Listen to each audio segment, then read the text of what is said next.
5-7 पर आपके साथ मैं स्मिता शर्मा हूं। ये समय है प्रश्न पूछने का, जवाब मांगने का, हिसाब मांगने का, दिशा तय करने का। तो पूछिए तीखे प्रश्न, क्योंकि ये है प्रश्नकाल। बदलता हुआ समाज, बदलती हुई समझ और गंभीर अपराधों में शामिल होते किशोर। उम्र 18 से कम, लेकिन जुर्म ऐसे कि बड़ों को भी मात दे दें। चोरी, डकैती, हत्या, बलात्कार, सारे अपराधों पर सजा का पैमाना एक। वो नाबालिग हैं, इसलिए उन्हें सजा कम मिलेगी, उन्हें सुधरने का मौका मिलेगा। पिछले कई सालों से दिए जा रहे इस तर्क पर अब महिला और बाल कल्याण मंत्री मेनका गांधी ने सवाल उठाकर फिर एक बहस शुरू कर दी है। क्या गंभीर अपराध करने वाले नाबालिगों को बालिग जैसी सजा हो? For premeditated murder, for rape, if we bring them into the purview of the adult world, then it will scare them. Maneka के इस बयान पर फिर सियासी बयानबाजी शुरू हो गई है, कुछ समर्थन में तो कुछ खिलाफ। सबके अपने अपने तर्क हैं। अब विश्व में सभी जगह अगर नाबालिगों के लिए अलग कानून है, अलग सजा है, अलग प्रावधान है सुधरने का, उनको मौका दिया, तो हिंदुस्तान में मौका कैसे मार दिया जाएगा? रेपिस्ट होता है, फिर अल्पवयीन हो या मध्यवयीन हो या कोई बूढ़ा हो, ये जघन्य अपराध है। अचानक सिर्फ रेप के कारण पूरा जुवेनाइल जस्टिस एक्ट को स्क्रैप कर दिया जाए या नजरअंदाज किया जाए, ये उचित नहीं होगा। दामिनी केस में कोर्ट ने एक जरा सी पर्ची पे लिखा हुआ कि ये इसकी इतनी एज है स्कूल के सर्टिफिकेट पे, और कोर्ट ने उसको जुवेनाइल मान लिया। 16 से 18 के किशोर जो जघन्य अपराध करते हैं, चाहे वो रेप हो चाहे मर्डर हो, उनको जुवेनाइल जस्टिस एक्ट के तहत एक नए नजरिए से देखना होगा। If they are looking for reform or changes in the Juvenile Justice Act, I support it because adult crimes have to be dealt effectively. बयानों से अलग देश में बेलगाम होते अपराधों के बीच प्रश्नकाल में चर्चा इस बात पर कि क्या सख्त कानून से डरेंगे नाबालिग?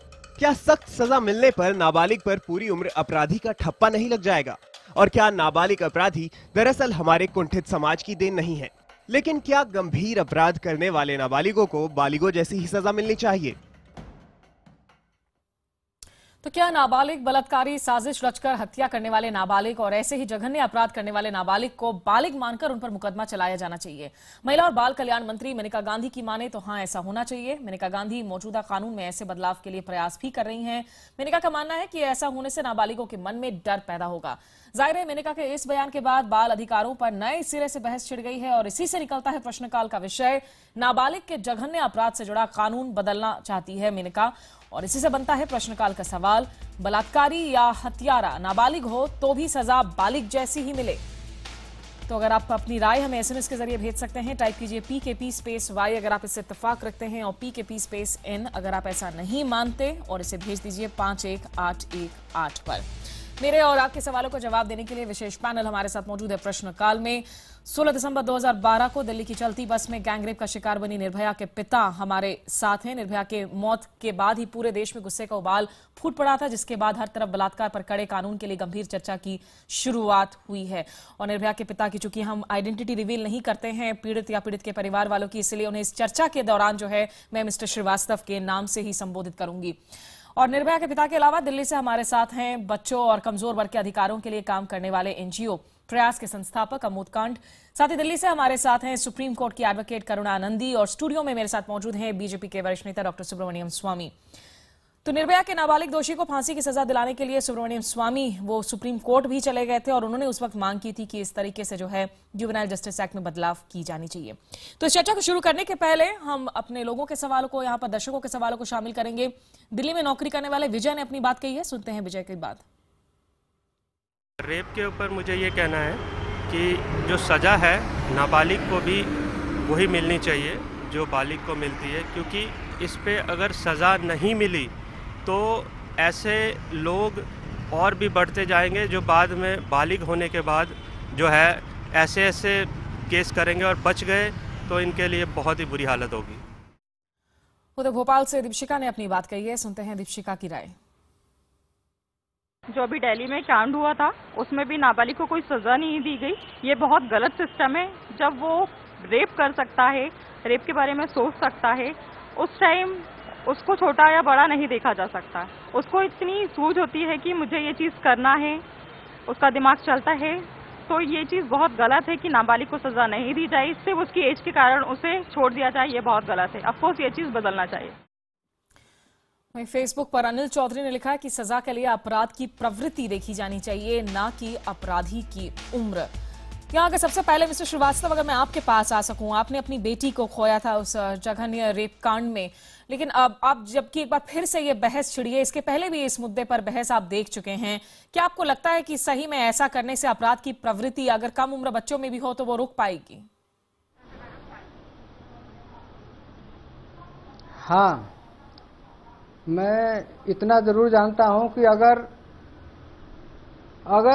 जुवेनाइलों के लिए अगर बनाया जा रहा है अगर कानून, और उनको उनमें फांसी की सजा को तो नहीं कह रहा, लेकिन जो जिस तरह का अपराध करता है उस तरह की उसको सजा का प्रावधान हो, उनकी उम्र कम की जाए, तो इससे निश्चित रूप से ये क्राइम कम हो सकता है। आप कह रहे हैं कि ये सफल हो सकता है, लेकिन अमोद कांत जी, आप क्या कहते हैं? एक दर्शक ने जैसे कहा कि अपराध कितना बड़ा है, कितना जघन्य है, वो सजा तय करे, ना कि अपराधी की उम्र। आप इत्तेफाक रखेंगे इससे?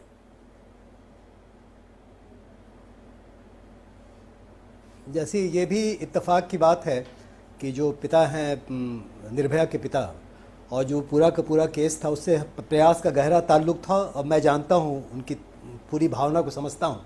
और दूसरी तरफ प्रयास जुवेनाइल होम चलाती है, जो कि प्रयास बहुत सारे होम्स पूरे कंट्री में चलाती है, और मैं ये भी जानता हूँ कि जिस बच्चे के जुवेनाइल के बारे में तमाम बातें हुई उसके बारे में मुझे गहरा ज्ञान है।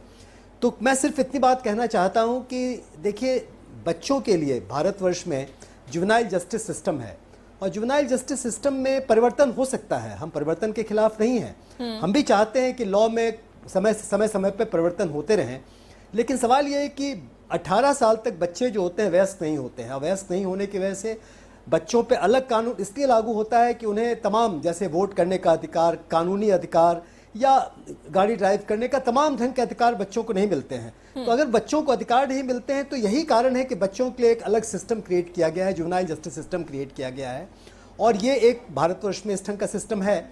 ये सही है कि कुछ बच्चे, बहुत सारे बच्चे अपराध कर रहे हैं, जघन्य अपराध भी कर रहे हैं, लेकिन फिर भी एक बात मैं लोगों को बताना चाहूँगा कि अभी भी भारतवर्ष में जो अपराधों की संख्या है, बच्चों के अपराधों की संख्या और देशों के मुकाबले बहुत कम है। जैसे मैंने सुप्रीम कोर्ट में हम लोगों ने फाइल किया था और कहा था कि 11.5 लाख बच्चों ने अपराध किए अमेरिका में एक साल, और भारतवर्ष में उसी साल सिर्फ 33,000 बच्चों ने अपराध किया। तो परिवर्तन की आवश्यकता है, लेकिन किसी और को देखते हुए नहीं, अपनी समस्याओं को देखते हुए। अच्छा, ये तमाम समस्याओं को सुप्रीम कोर्ट ऑफ इंडिया ने 2 बार देखा। स्वामी साहब यहाँ बैठे हुए, वो जानते हैं, वो उस केस में पिटिशनर थे और मैं भी उस केस में शामिल था। मैंने भी उसमें आर्गू किया था केस में जाकर के, और सुप्रीम कोर्ट ने तमाम चीज़ों को देखते हुए 2 बहुत ही ऐतिहासिक इन्होंने फैसले किए, और ये फैसला किया कि आप परिवर्तन ला सकते हैं। ये पार्लियामेंट पे है, या मेनका गांधी जी परिवर्तन लाना चाहती हैं वो ला सकती हैं, लेकिन परिवर्तन को लाने में इस बात का ध्यान रखें कि बच्चों को, अगर छोटे बच्चों को, मान लीजिए किसी भी उम्र के बच्चे को अगर आप आम पुलिस सिस्टम में डाल दें, उनको आम लॉकअप में डाल दें, उनको जेल में डाल दें, तो वैसी स्थिति में कोई परिवर्तन की गुंजाइश नहीं। दूसरी बात, मैं एक और बात कहूंगा आपको। सर, मैं आपके पास वापस लौटूंगी, मैं डॉक्टर सुब्रमण्यम स्वामी के पास इस मुद्दे पर आ सकूं। अमोद कांत जी, आपके पास वापस लौटूंगी। डॉक्टर स्वामी, जिन बातों का जिक्र कर रहे हैं अमोद कांत जी, कि भाई यहाँ पर 18 साल के बाद ही जो है कुछ चीजें अलाउड होती हैं, इसीलिए बच्चों के लिए एक अलग कानून है। आप यहाँ इन फिगर्स की बात कर रहे हैं, किस हद तक आप एज को लोअर कर सकते हैं? आज की तारीख में आप कहेंगे कि आप उसको लोअर कर दीजिए 16 में, कल की तारीख में अगर कोई 14 की उम्र में अगर कमिट करता है एज, तब आप क्या करेंगे? पहले तो हम लोअर करने के लिए तो कह ही नहीं रहे हैं, हम तो कहते हैं कि 18 ही रहने दीजिए, लेकिन कई ऐसे अपराध हैं उसके लिए एक एक्सेप्शन बनानी चाहिए। अब ये कोई ऐसा कानून नहीं है कि हर जगह में 18 साल बनाई गई है, हर विषय पर। उदाहरण चाइल्ड लेबर है, माने जो एम्प्लॉयमेंट में जो बच्चों को रखते हैं उसके लिए कौन सा एज तय हुआ है? 14 साल। तो उसमें तो 18 साल नहीं है। फिर अभी फिलहाल अभी रुक गई बीच में, लेकिन एक एज ऑफ कंसेंट 16 साल रखी गई थी। तो हम कहते हैं कि जब कोई बलात्कार करता है वो एक बालक का अपराध जैसा नहीं है, जो साइकिल चोरी कर ली या कोई मिठाई के दुकान में जाकर मिठाई उठा के ले गए, इस प्रकार के अपराध नहीं है। ये एक इतना भयंकर अपराध है जिसमें दूसरे लोगों के अधिकार को भी छीनी जा रही है, उनका मूलभूत अधिकार को नष्ट की जा रही है। जैसे निर्भय की जो जीवन सारा बर्बाद हुआ, वो जब यानी कॉलेज से एग्जाम पास करके डॉक्टर बनने की बात चल रही थी, तब उसकी जीवन इतनी बर्बाद की गई। आप कह रहे हैं इसे जेनेरिक नहीं करनी चाहिए, आप लोअरिंग एज की अगर बात करें, केस टू केस पर डिसाइड होना चाहिए। 18 रहने दीजिए। और यूनाइटेड नेशंस ने भी यही कहा था कि जो एक जहां इंटेलेक्चुअल और इमोशनल मैच्योरिटी माने उसकी जो सूझबूझ की जो स्तर है वो पर्याप्त है, तो वहां उसके लिए बालक की नहीं रखनी चाहिए। मैं उदाहरण एक और देता हूं। जब ये 26/11 की ये आतंकवादियों की अटैक हुई थी, तो वो कसाब ने कहा था मैं जुवेनाइल हूं, लेकिन उसके पास सर्टिफिकेट नहीं थी, इसीलिए जज ने कहा कि नहीं तुम जुवेनाइल नहीं लगते हो। तो यदि उसके पास हाई स्कूल की सर्टिफिकेट होती कि मैं 17 साल 11 महीने और 29 दिन की उम्र का हूं, तो जिसने 25 लोगों को कोल्ड ब्लड में मारा गया था उसको 3 साल में छोड़ना पड़ता। इस पर सर मैं यहाँ करुणा नंदी को जोड़ना चाहूंगी। करुणा, जिस तरीके से डॉक्टर स्वामी आर्ग्यू कर रहे हैं कि भाई ये मामला, हम ये नहीं कह रहे हैं कि आप जेनेरिक कर ले, लेकिन एक केस बाय केस आधार पर जो है आप इससे डिसाइड कर सकते हैं। जब आप जब मौत की सजा की भी बात करते हैं तो आप रेयर जैसे मुद्दों को जो है उस पर आप ध्यान देते हैं। क्या एक इंडिविजुअल केस बाय केस नजर डालने की जरूरत है जहां जुवेनाइल शामिल हो जिन मामलों में, जघन्य अपराधों में?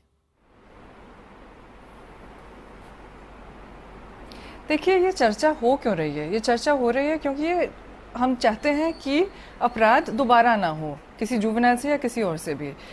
सारे सबूत ये कहते हैं कि अगर आप जुवेनाइल्स को एडल्ट क्रिमिनल जस्टिस सिस्टम में शामिल करें तो फिर सेकंड ऑफेंसेस, मतलब कि दूसरी बार अपराध बहुत ऊंचा हो जाता है। मतलब they start committing it much more frequently. आप मतलब अमेरिका में देखें, अमेरिका की बात बहुत हो चुकी है।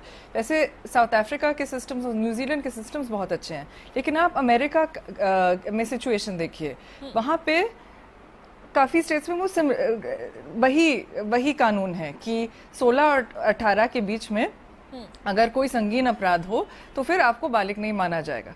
लेकिन आप वहाँ के डिपार्टमेंट ऑफ जस्टिस ने ये कहा है, पूरी स्टडी की है सारे सबूत लेके, और ये कहा है कि देखिए इनके जेल्स में जो 2,50,000 लड़के, ज़्यादातर कुछ लड़कियां जो थीं, उनमें से जो दोबारा जो एडल्ट क्रिमिनल जस्टिस सिस्टम में शामिल हो गए, वो जो दोबारा अपराध करते वो कहीं ज़्यादा दोबारा अपराध करते, you know, that recidivism is much higher. So the thing is कि अगर आप औरतों की सुरक्षा के तौर से देख रहे हैं तो औरतें, हमारा जो अभी सिस्टम है उस सिस्टम के तहत ज्यादा सुरक्षित रहेंगी, ज्यादा आजाद रहेंगी। सिर्फ कानून का होना ही जो है डेटरेंस के तौर पर काम नहीं कर सकता। अगर आप किसी करुणा, मैं आपके पास वापस आऊंगी, हमें कुछ और दर्शकों के सवाल को शामिल करना होगा।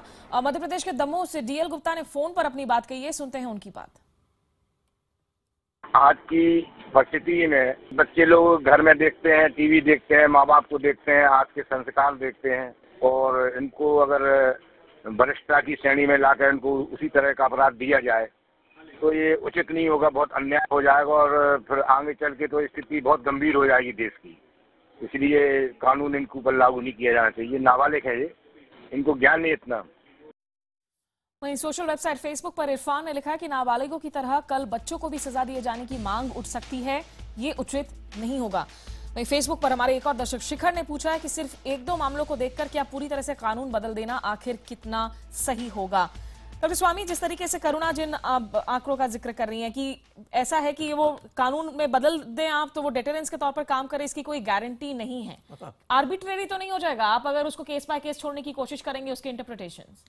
सवाल ये नहीं है, सवाल कल कह दीजिए कि हत्या के लिए जो दंड है 302 में मौत की सजा, उससे भी कोई हत्या तो नहीं रुक रही है, हत्या की संख्या बढ़ते जा रही है। ये कोई कारण नहीं है। हम तो समझते हैं कि जब किसी ने कोई ऐसा अपराध किया जो वो जानते हुए किया है, वो अपने पूरी दिमाग से उसने काम किया है, तो उसको सजा मिलनी चाहिए। अब उस सजा से दूसरे लोग नहीं करेंगे, ये सब आज तक कोई ऐसी स्टडी नहीं है जिसको मैं निर्णायक मानता हूं। और इसीलिए दुनिया में किसी ने भी इस 18 साल का इसको फाइनल नहीं माना है। और मैं कहता हूं कि यूनाइटेड नेशंस ने भी नहीं माना, जिसकी हम जिक्र करके हम इसको क्रियान्वित की हमारे देश में, उसने भी लिखा है, उसमें भी लिखा है कि हीनियस क्राइम्स जो हैं, जो गंभीर और उग्र जो अपराध है, उसके लिए अलग से कानून बननी चाहिए। तो हम तो कहते हैं ये जब आप रेप करते हैं तो आपको पता है आप क्या कर रहे हैं। अब जो कसाब ने गोली चलाई उसको पता था वो क्या कर रहा है। अगर आप परिवर्तन की अगर हम बात करें फिर ऐसे में तो वो परिवर्तन आखिर किस आधार पर हो? अमोद कांत जी ने भी कहा कि परिवर्तन के लिए मैं तैयार हूं। परिवर्तन के लिए कोई तो एज सीमा आप डिफाइन करेंगे ना। मैं तो कहता हूं परिवर्तन ऐसी होनी चाहिए कि 18 साल सारे जो 18 साल और 18 साल से कम है उनके लिए एक अलग से कानून बननी चाहिए, वो बनी है। दूसरा है कि जब वो पेश होंगे और उस अपराध को देखते हुए उस व्यक्ति को देखते हुए वो जज को अधिकार होना चाहिए कि ये कहने के लिए ये इस कोर्ट के लिए ठीक नहीं है, इसको जो प्राउड यानी अडल्ट की जो अदालत है उसको ले जाना चाहिए। ये अमेरिकन सिस्टम है। अमोद कांत जी, आप इस बात से इत्तेफाक रखेंगे डॉक्टर स्वामी जिस परिवर्तन की एक एग्जाम्पल दे रहे हैं?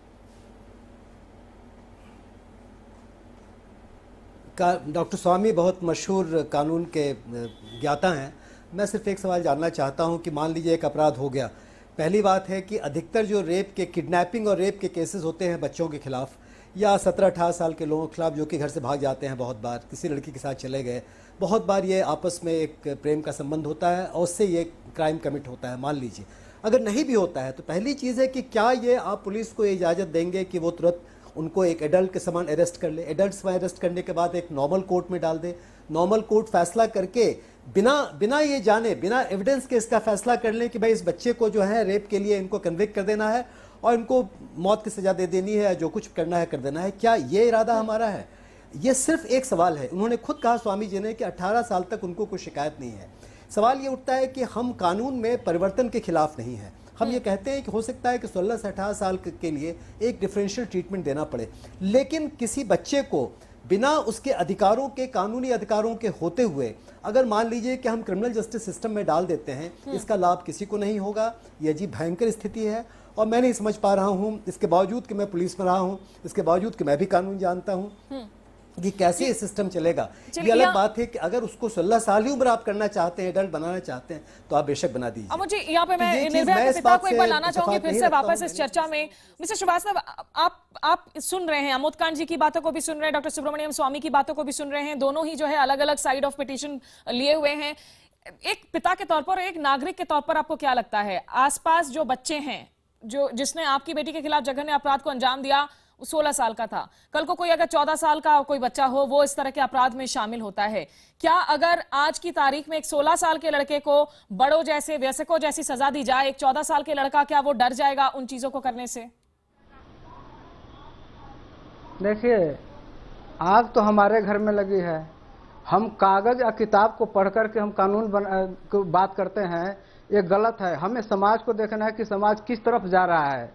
अगर समाज गलत जा रहा है तो हमें उस गलती को रोकने के लिए हमें क्या करना चाहिए? 1000 कानून बंद करके एक कानून बनाना चाहिए जिसमें औरतों की सुरक्षा की जा सके। हम ये नहीं करें कि जितने नाबालिग हैं उन सबको मार दो, सबको जेल में डाल दो, ऐसा नहीं मैं कह रहा। लेकिन जो जुवेनाइल अगर कोई क्राइम करता है इस तरह का, तो ये हम क्राइम को खत्म करने की बात कर रहे हैं, न कि जुवेनाइल को खत्म करने की बात कर रहे हैं। तो वहाँ कानून बदलना चाहिए, उम्र भी बदलनी चाहिए, उनको सजा भी उसी तरह का होना चाहिए जो अडल्ट को होता है। अगर कानून में संशोधन हुआ तो नहीं, कानून देखिए, क्राइम खत्म हो ना हो इसकी गारंटी हम क्या कोई भी नहीं दे सकता, लेकिन कम हो सकता है इसकी गारंटी हम जरूर दे सकते हैं। चलिए, यहाँ पर मैं कुछ और दर्शकों के सवालों को शामिल करती हूँ। दिल्ली से छात्रा कनिका है, उन्होंने आज के विषय पर अपनी राय दी है। सुनते हैं कनिका का क्या कहना है। मेरे हिसाब से बालिग बच्चे जो ये सब हरकतें करते हैं उनको सज़ा उसके अकॉर्डिंग नहीं दी जानी चाहिए, उससे वर्स दी जानी चाहिए। बिकॉज जब उनमें इतना ब्रेन है कि ऐसी चीज़, घिनौनी हरकत करने की वो एकदम दुस्साहस कर सकते हैं, तो फिर सज़ा भी इस अकॉर्डिंग होनी चाहिए कि they can't even think about it. Twitter पर नवज्योति ने लिखा है कि आतंकवाद के मामलों को छोड़कर किसी भी दूसरे मामले में नाबालिग को सुधार गृह ही भेजा जाना चाहिए, ना कि उसके खिलाफ कोई कड़ी सजा होनी चाहिए। उधर इलाहाबाद में नौकरी करने वाले रविंद्र अग्रवाल ने फोन पर अपनी राय दी है। सुनते हैं रविंद्र की राय। जो भी बच्चे इस तरीके से रेप करते हैं उनको कड़ी से कड़ी सजा मिलनी चाहिए। माँ बाप की प्रॉपर्टी में अगर बच्चे हिस्सेदार होते हैं तो इनको अपनी प्रॉपर्टी से उनको खत्म कर देना चाहिए। अपने नाम के आगे से माँ बाप अपना नाम हटा दें और किसी भी हालत में बच्चों को साथ नहीं देना चाहिए। करुणा, अभी जैसे एक दर्शक ने जिक्र किया कि माँ बाप की प्रॉपर्टी से उनको हटा दे। अब जरूरी नहीं कि हम जिन जुवेनाइल अपराधियों की बात कर रहे हैं या जुवेनाइल्स की बात कर रहे हैं वो समाज के सिर्फ एक निम्न वर्ग से हो, कोई मध्यम वर्ग से हो सकता है, कोई ऊंचे वर्ग से हो सकता है, लेकिन बच्चों की हम जो कहते हैं कि भाई वो एक आप उनकी एक मेंटल बिल्डिंग होती है, इन सालों में वो उन पर काफी आप इन्फ्लुएंस कर सकते हैं, दूसरों का प्रभाव हो सकता है। क्या इस कॉन्टेक्स्ट में जो है तमाम चीजों को देखा जाना बहुत जरूरी है? एक तो ये है, दूसरी बात यह है कि कानून का परिवर्तन सुप्रीम कोर्ट ने जांचा है और सुप्रीम कोर्ट ने तमाम सबूत लेकर ये डिसीजन पे वो आए हैं और उन्होंने ये आदेश दिया है कि ये कानून अगर बदला तो आदेश नहीं दिया, लेकिन ये ओपिनियन वहां से उभरती है कि अगर कानून बदला तो वो असंवैधानिक होगा। और वो असंवैधानिक क्यों होगा? क्योंकि ये तमाम सबूत देखते हुए सुप्रीम कोर्ट ने कह रखा है कि पार्लियामेंट के थ्रू से आया तो असंवैधानिक तो शायद नहीं होगा ना। चेंजेस अंतरराष्ट्रीय कानून है, हवाला रूल्स हैं, बीजिंग रूल्स हैं कि पार्लियामेंट में जाकर इसका परिवर्तन हो सकता है। हमारे पास पावर नहीं है। जहाँ पे लिखा है कि जो भी है पार्लियामेंट को लॉज इनैक्ट करने हैं, ठीक है। एक बात ये है। दूसरी बात यह है कि आप बीजिंग रूल्स देखें, आप हवाना रूल्स देखें, आप तमाम अंतर्राष्ट्रीय कानून देखें, वहां पे भी ये बात कह रखी है। तीसरी बात यह है कि अगर आप इन लड़कियां कम होती हैं, लेकिन इन नाबालिगों की दिमागी हालत अगर आप देखें, जब आप कोई भी अपराध देखें तो उस अपराध के दो हिस्से होते हैं। पहला हिस्सा होता है दिमागी आपका इरादा और दूसरा हिस्सा होता है कि आपने किया क्या। जब आप बड़े होते हैं, जब आप बालिग होते हैं, तब ये दो चीजें होनी चाहिए। जब आप 7 साल के नीचे होते हैं तो ये कहा जाता है कि आपकी दिमागी हालत ये ऐसे डेवलप्ड नहीं है कि आप ये इरादा बना सकें। इसलिए जब आप 7 साल के नीचे हो, आपने जाके किसी का घिनौना से घिनौना कत्ल किया तो फिर आपको मतलब रिहेबिलिटेशन किया जाएगा, आपका बहुत कड़ी निगरानी रखी जाएगी, बहुत काम होगा, लेकिन आपको जेल नहीं भेजा जाएगा। आखिरी कमेंट्स सभी से लेना चाहूंगी मैं, बिल्कुल 20-20 सेकंड में। आपको लगता है कि हम आतंकवाद और रेप के मसलों पर जो है कम से कम इस कानून में कुछ संशोधन कर सकते हैं कि बच्चे की उम्र कुछ भी हो लेकिन अपराध जघन्य है उसके हिसाब से सजा दें? क्या ये मुमकिन है? नहीं, अगर जघन्य अपराध हो तो मेरे ख्याल से ये इन नाबालिगों के साथ कोई दूसरा ट्रीटमेंट करना चाहिए। मतलब आप कह रहे हैं कि ये मुमकिन नहीं है। अमोद कांत जी, आप क्या कहेंगे, क्या सजा होनी चाहिए ऐसे नाबालिगों के खिलाफ? हम लोग दूसरे ट्रीटमेंट के खिलाफ नहीं हैं कि उनको एक अलग ट्रीटमेंट किया जाए, लेकिन हम इसके बेहद खिलाफ हैं कि कोई भी बच्चा 18 साल से कम उसको अगर नॉर्मल क्रिमिनल जस्टिस सिस्टम में आप डालते हैं, नॉर्मल सिस्टम में डालते हैं, तो पूरे समाज का भला नहीं होगा, बुरा ही होगा। इस बात से कभी भला नहीं होगा, इस बात को हम समझ जाए। आप कह रहे हैं समाज का भला नहीं होगा। डॉक्टर सुब्रमण्यम स्वामी, क्या संसद में आपकी सरकार जो है अब इस एक्ट को संशोधित करने के लिए तमाम कदम उठाएगी? यही मुझे बताया गया है और हम इस पर पूरा डट के लगे हुए हैं कि ये संशोधन पास होनी चाहिए। पिछले बार जब ये कानून लाई गई थी वो जल्दबाजी में पास हुई थी और उसमें ड्राफ्टिंग में बड़ी त्रुटियां थी और जैसे बीजिंग रूल्स के लिए उन्होंने गलत कोट किया है। बीजिंग रूल्स में रूल 4 में साफ कहा है कि जहां emotional mature and intellectual maturity पर्याप्त है वहां उनको अलग से देखा जाना चाहिए। चलिए, आप कह रहे हैं कि जो है अब संसद का रास्ता जो है सरकार अख्तियार करने जा रही है इस मामले में संशोधन के लिए। फिलहाल निर्भया के पिता, जाहिर सी बात है, वो एक भुक्तभोगी के तौर पर जो है अपनी बातों को सामने रख रहे हैं और जो कानून को जानते हैं वो एक अलग नजरिए से जो है इस मामले को पेश कर रहे हैं। करुणा नंदी, अमोद कांत जी और डॉक्टर सुब्रमण्यम स्वामी, आप सभी का बहुत बहुत शुक्रिया हमारे साथ जुड़ने के लिए इस चर्चा में। बात आज के सवाल पर SMS के जरिए मिली लोगों की राय की। हमने सवाल किया था कि बलात्कारी या हत्यारा नाबालिग हो तो भी क्या सजा बालिग जैसी ही मिले? अभी तक मिले जवाबों के मुताबिक हमें आप में से ज्यादातर लोग यानी कि 99% लोगों ने कहा है कि हाँ ऐसा होना चाहिए, जबकि सिर्फ 1% लोग ऐसा नहीं मानते। जाहिर सी बात है, देश में जो है हो सकता है कि एक बड़ा तबका हो जिन्हें लगता हो कि नहीं, अगर जघन्य अपराध है तो उसके हिसाब से आप सजा तय करें, लेकिन ये भी देखना होगा कि क्या सजा तय कर देने से ही वो अपराध रुक जाएगा, उस जुर्म में कमी आएगी। तमाम चीजों को समझ बूझ कर ही जो है इस पर कोई आगे कदम उठाया जाना चाहिए। ये था आज का प्रश्नकाल और अगले आप फिर मुलाकात होगी मंगलवार रात 8 बजे एक नए मुद्दे के साथ। तब तक के लिए अगर आप हमारे साथ इस कार्यक्रम में जुड़े, नमस्कार।